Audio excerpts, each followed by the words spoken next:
변호사님, 제가 들어보니까 1심에서 지면 2심도 거의 뒤집기 어렵다던데. 아니요, 의외로 판결이 생각보다 잘 뒤집힙니다. 최근 통계만 봐도 거의 40% 정도는 뒤집히고 있습니다. 이번 시간에는 1심에서 졌을 때 2심에서 어떻게 뒤집을 수 있는지 12년차 변호사인 제 경험을 바탕으로 말씀드려보도록 하겠습니다. 안녕하세요, 여러분들의 민생구조대 민사전문 정재원 변호사입니다. 변호사님, 1심에서 지면 보통 2심에서 뒤집기는 어렵지 않나요? 네, 그런 부분이 있긴 있습니다. 1심 과정에서 원고 피고는 쟁점이 된 사실관계와 법리 주장에 대해서 이미 공방을 벌이고 공방 결과 정리된 자료를 바탕으로 해서 이미 한 번 재판장님의 판결을 받은 거기 때문에 같은 판결을 받을 가능성이 높은 거죠. 하지만 판결이 바뀌는 경우도 많이 있습니다. 네, 법원 통계 월보라고 해서 법원의 사건이 어떻게 처리되고 있는지를 알 수 있는 자료가 있는데요. 서울고등법원은 대표적인 항소심 법원, 2심 법원이니까요. 서울고등법원의 2024년 2월 통계를 보면 1심 판결이 그대로 유지가 돼서 항소가 기각된 사건 수가 152건, 반면에 판결이 바꿔서 원고 승으로 바뀐 사건이 12건, 원고 패로 바뀐 사건이 26건, 원고 일부 승으로 바뀐 사건이 83건으로 바뀐 사건 수를 다 합쳐보면 121건입니다.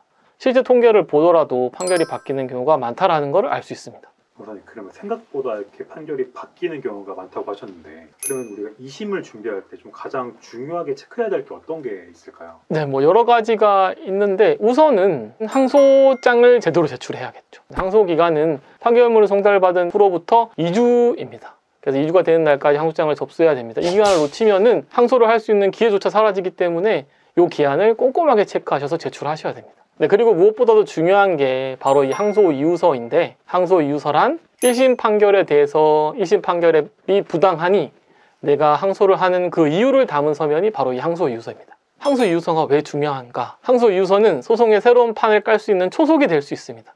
왜냐하면 재판에서는 증거도 중요하지만 결국 증거를 법리적으로 어떻게 해석하느냐에 따라서 판결이 달라질 수도 있기 때문입니다.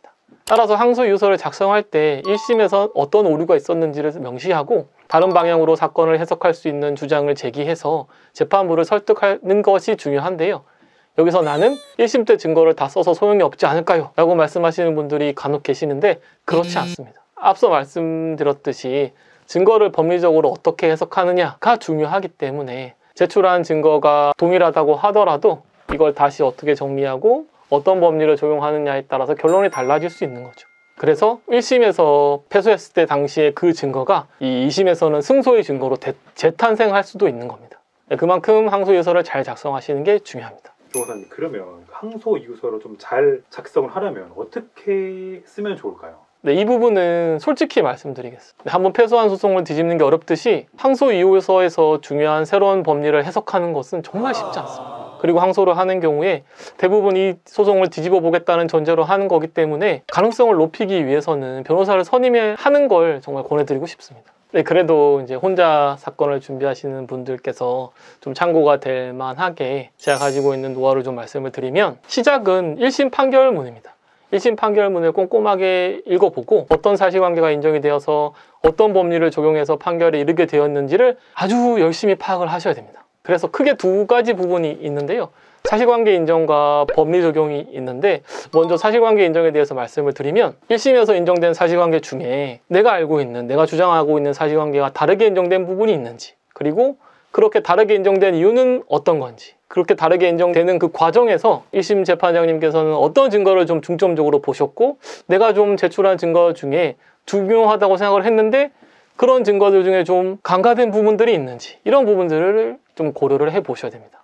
그리고 그 과정에서 사실관계를 좀 바로잡기 위해서 더 제출할 증거가 있는지를 또 찾아보셔야 되죠.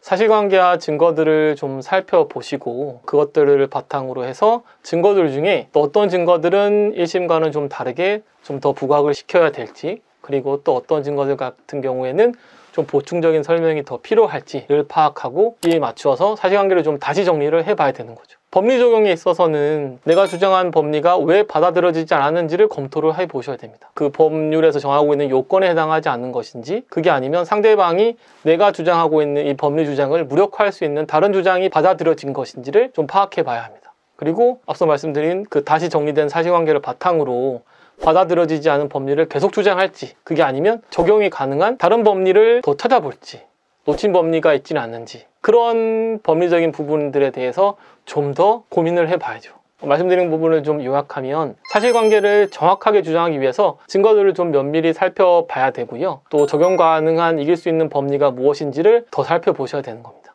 네, 그리고 2심에서 판결을 뒤집을 확률을 높이기 위해서는 새로운 증거가 있는 것이 좋습니다. 그래서 1심에서 제출했던 증거들을 다시 한번 살펴보고 새롭게 제출할 수 있는 증거가 어떤 것이 있는지를 열심히 고민해보고 찾아보는 게 정말 중요합니다. 1심에서 패소한 이유가 내가 주장한 사실관계가 받아들여지지 않아서 그랬다라고 한다면 이 사실관계 인정을 뒤집을 수 있도록 새로운 증거를 찾는 노력을 하셔야 됩니다. 그럼 마지막으로 네. 2심을 준비하시는 분들에게 드리고 싶은 조언이 있다면 좀 어떤 게 있을까요? 그래서 1심에서 패소를 하고 항소를 앞두고 있는 상황이라고 하면은 포기하고 싶은 마음도 많이 들고, 내 소송 비용, 상대방 소송 비용, 시간, 그리고 감정적인 소모 이런 것들을 고려해서 2심에서 다퉈볼 만한 사건임에도 불구하고 좀 포기를 하고 싶은 마음이 들 때가 많고, 또 실제로 또 그런 부분이 걱정이 돼서 포기를 하는 경우도 많은 것 같습니다. 그런데 판결문을 읽었을 때 내가 억울한 마음이 든다라고 한다면 용기를 가지고 항소를 해서 힘껏 다퉈봐야 됩니다. 그러기 위해서 변호사를 찾아가서 항소심에서 판결이 바뀔 가능성이 있는지 꼭 적극적으로 상담을 받아보시고 그에 맞는 대처를 하시는 게 좋을 것 같습니다. 네, 이번 영상이 여러분들이 2심을 준비하는데 도움이 되셨으면 좋겠고, 지금까지 여러분들의 민생구조대 정재현 변호사였습니다. 감사합니다.